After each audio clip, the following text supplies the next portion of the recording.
Masya Allah, ada yang berlomba meningkatkan tahajud. Bahkan sekarang gerakannya ada di masjid ini tahajud, masjid sana tahajud. Ada yang berlomba meningkatkan puasa sunnah, dibuat status, disampaikan pada saudaranya. Ada yang berlomba meningkatkan hafalan Quran, masing-masing mencoba untuk meningkatkan amal saleh. Tapi dalam proses berjalannya meningkatkan amal saleh ini, kadang-kadang, maaf, sebagian dari kita lupa untuk mengkaji satu persoalan yang tidak disadari, bahkan seketika bisa menggugurkan amal-amal soleh yang telah lelah ditenun ini. Saya ulang, sebagian dari kita lupa ada persoalan-persoalan serius yang bahkan jarang disadari. Ketika amalan ini dikerjakan, pada saat yang bersamaan bahkan dia bisa menghancurkan amalan yang telah lelah kita tenun. Ada orang tahajud, mulai merencanakan, bangun malam, tahajud sekian rakaat, bergelut dengan rasa lelah. Tiba-tiba dalam pandangan Allah nggak ada nilainya. Masya Allah. Yang paling fatal, ada orang-orang yang coba meningkatkan amal saleh. Dia puasa, dia kemudian sholat, dia kemudian juga bayar zakat, dia membaca Al-Quran. Tapi Masya Allah, dia melakukan perbuatan yang bukan hanya menggugurkan amalannya, bahkan menghadirkan ancaman Allah yang menghadirkan siksa kuburnya, menghabiskan amalannya, plus dijamin masuk neraka tanpa pernah keluar darinya. Nanti kita akan turunkan ya. Saya beri contoh misalnya Quran surah ketiga Ali Imran ayat 22, posisi paling kiri sebelah bawah. Ulaika alladzina habitat a'maluhum ya fid dunya wal akhirah. Ada orang-orang yang hancur, habitat a'maluhum ya. Habita itu kalau antum misalnya beli kayu bakar ya, hatab, kayu bakar, hatab, bismillah.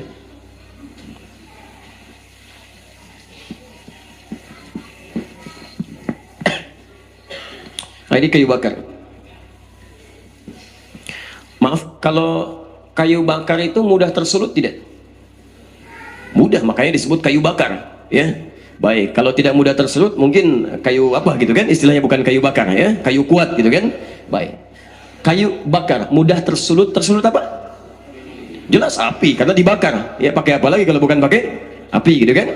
Baik, mudah tersulut api. Baik, saya mau tanya, makhluk apa yang diciptakan dari api? Tahu dari mana? Kalau belum tahu cukup katakan. Baik, makhluk apa yang diciptakan dari api? Tidak ada makhluk, Allah alam ya. Yang ada hanya pilihan malaikat, apakah jin ataukah manusia. Dalilnya Quran surah ke-15 ayat 27, posisi paling kanan sebelah bawah di mushaf standar. Wal jannu khalaqnahu min qablu min naris samum. Jin kami ciptakan, hati-hati, sebelum manusia diciptakan dari bahan api yang menyambar-nyambar. Baik, bukan cuma api biasa, nyambar-nyambar. Jadi kalau anda mendekat kepada bagian dari itu, apinya seakan mendekati anda. Pernah anda datang kepada satu tempat misalnya, untuk satu keadaan yang ada api yang sedang dibakar, apinya kadang nyambar-nyambar begini. Pernah merasakan itu? Tayyib, jin. Yang jadi persoalan di antara jin yang diciptakan oleh Allah Subhanahu wa taala, ada kemudian yang mulai membangkang, keluar dari ketaatan kepada Allah Subhanahu wa taala. Quran surah ke-18 ayat 50, posisi paling kanan di pertengahan.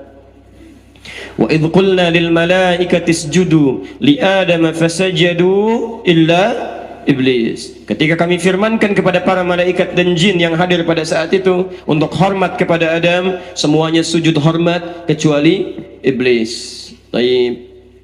Siapa iblis ini? Kana minal jinni fafasaqa an amri rabbi. Dia termasuk dari kalangan jin. Baik, yang berbuat menyimpang kepada Allah Subhanahu wa taala. Jin yang menyimpang. Ternyata bukan hanya menyimpang, dia juga meminta kesempatan kepada Allah Subhanahu wa taala agar membuktikan kehebatannya, kesombongannya, ya, untuk menampakkan kepada seluruh anak cucu Adam bahwa dia lebih hebat dibandingkan dengan Adam. Apa yang dia lakukan? Dia memohon kepada Allah Subhanahu wa taala untuk membuktikan kesombongannya dengan cara menggoda anak cucu Adam. Bahkan menggoda Adam terlebih dahulu, ya. Godaannya kepada Adam ada di Quran surah kedua pertama kali ayat 36 sampai turun ke muka bumi. Dan permohonannya kepada Allah meminta menggoda anak cucu Adam di antaranya di Quran surah yang ke-4 An-Nisa ayat 119, posisi paling kanan sebelah bawah. Tayyib. Ketika dia mulai menggoda anak cucu Adam, termasuk menggoda Adam, namanya dirubah dari iblis menjadi setan. Quran surah ke-2 Al-Baqarah ayat 36, posisi paling kiri di pertengahan. Fa'azallahuma syaitanu anhu fa'akhrajahuma mimma kana fi. Syaitan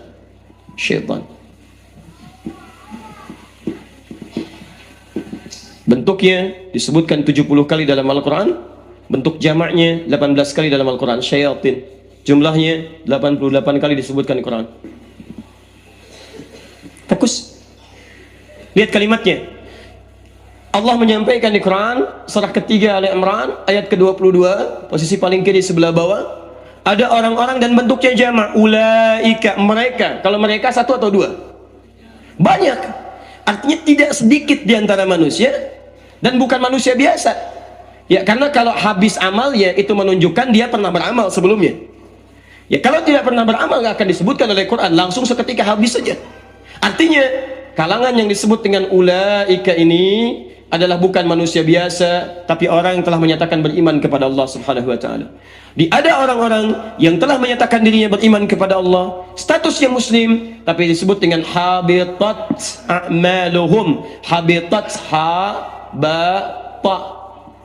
Kalau dibalikan kalimatnya dengan akar kata yang sama, Anda akan temukan dengan kalimat yang sama. Setiap kalimat yang dimulai dengan ha ba ta atau ditukar dengan ha ta kemudian ba, ini menunjukkan pada sesuatu makna yang sama. Lihat kalimatnya, nanti saya turunkan pelan-pelan. Sebentar. Ada orang yang hancur, habis amalannya, habis. Kenapa habisnya menggunakan kata habitat? Padahal Allah bisa menggunakan kata yang lain. Bisa menggunakan kata khalasat. Ulaika khalasat, seketika habis, hilang. Ulaika dhahabat, seketika pergi amalannya, meninggalkan dia. Kenapa menggunakan kata habitat?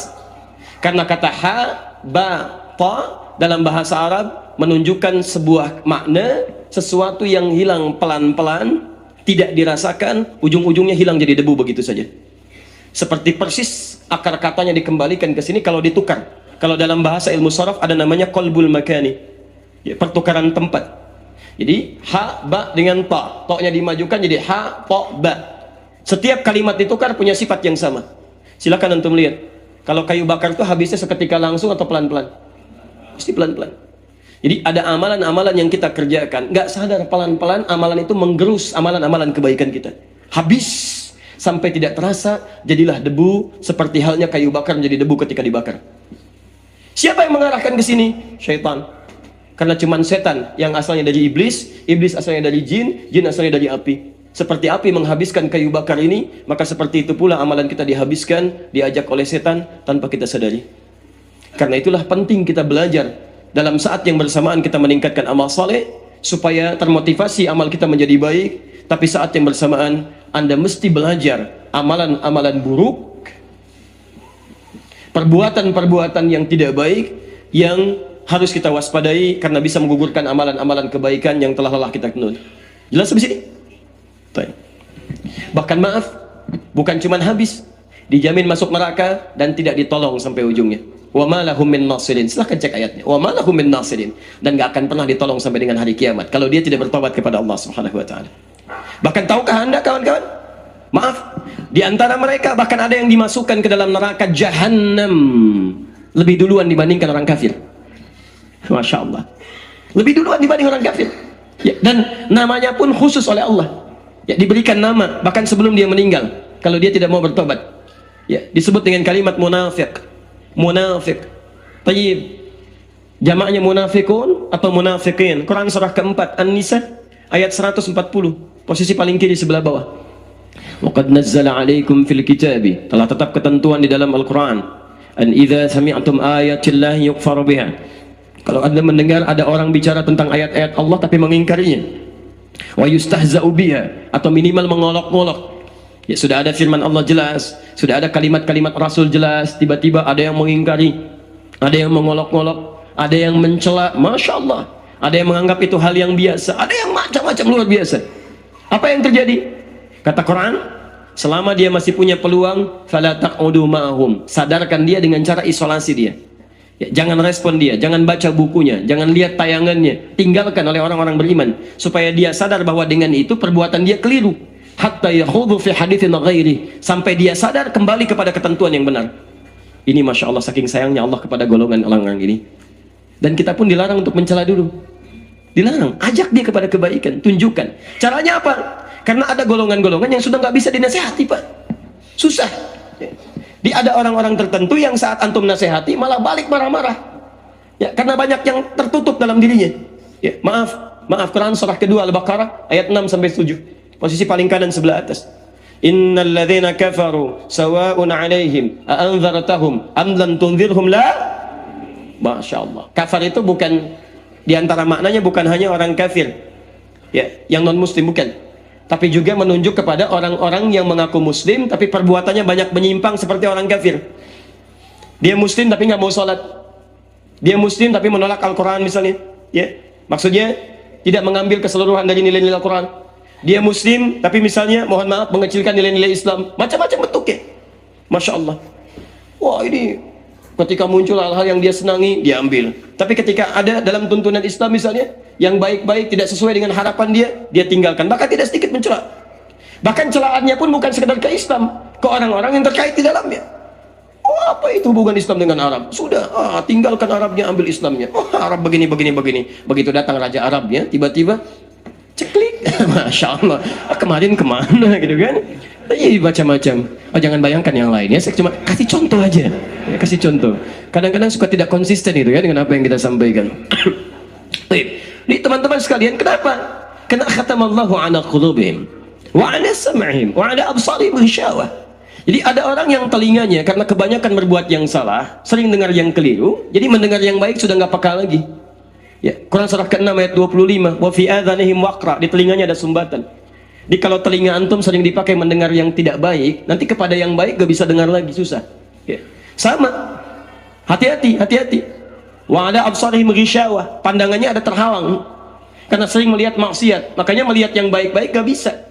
Ya. Lihat tayangan yang tidak baik, gambar-gambar yang kotor, acara-acara yang tidak baik menurut Allah. Jadi begitu lihat orang ke masjid, gak ada getaran lagi. Lihat majlis taklim, sewot, kan? Dan sebagainya, macam-macam. Bahkan hatinya kemudian pun susah. Kalau hatinya sudah susah, dinasehatan pun sulit. Ya. Kamu kenapa sih begitu? Emang kenapa? Ya, kenapa sulit menerima Islam? Kata siapa? Saya sholat kok. Emang cuma kamu aja yang bisa gitu? Kamu kok gitu amat? Si amat aja nggak gitu? Itu kan si amat, bukan saya. Masya Allah. Ini banyak gitu kan? Ketika disampaikan kalimat, nolak. Sampaikan ini, marah. Ya, susah.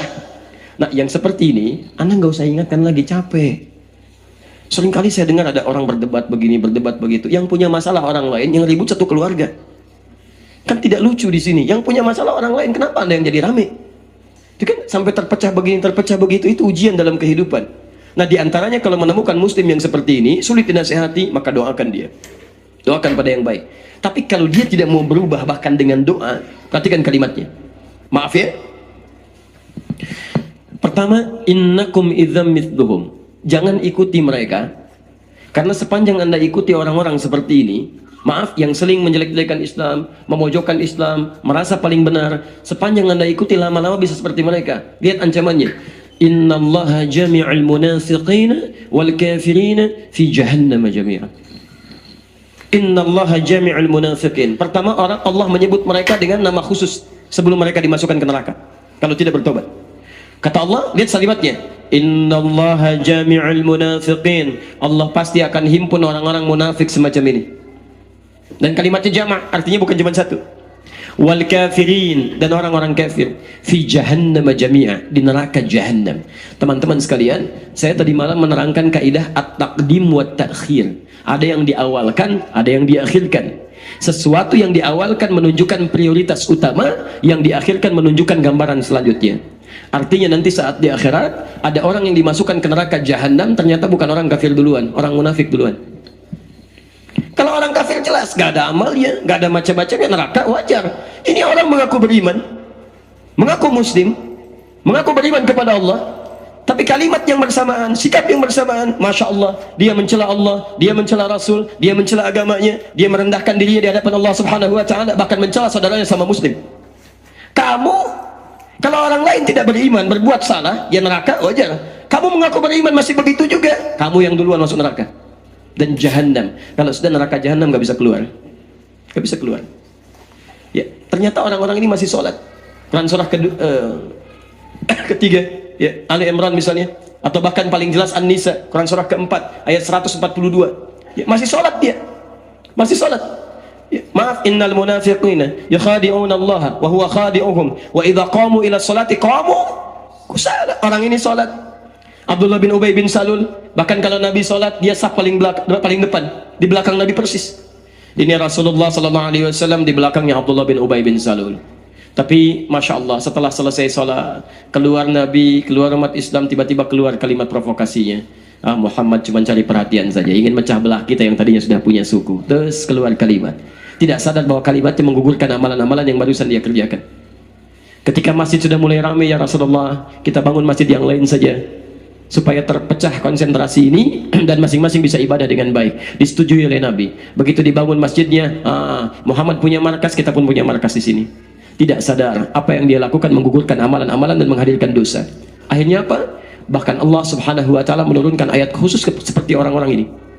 Allah Subhanahu wa Ta'ala menurunkan ayat khusus mengecam orang-orang seperti ini. Quran surah 9 ayat 84. Masya Allah. Bahkan jangan solatkan, jangan berdiri di depan kuburnya. La tusalli ala ahadim minhum mata abada wala taqum ala qabri. Kalau Anda menemukan orang-orang menentang Islam, melecehkan Islam, menolak Al-Quran, merendahkan martabat orang muslim dan tidak bertobat sampai akhir hidupnya, dan Anda mengetahui itu, kata Allah, jangan sholatkan dia, jangan berdiri di atas kuburnya. Masya Allah, sudah dunianya tercela, tidak disolatkan, tidak didoakan, masuk ke alam kubur disiksa, dan neraka jahanam tidak keluar, padahal dia mengaku muslim dan sholat.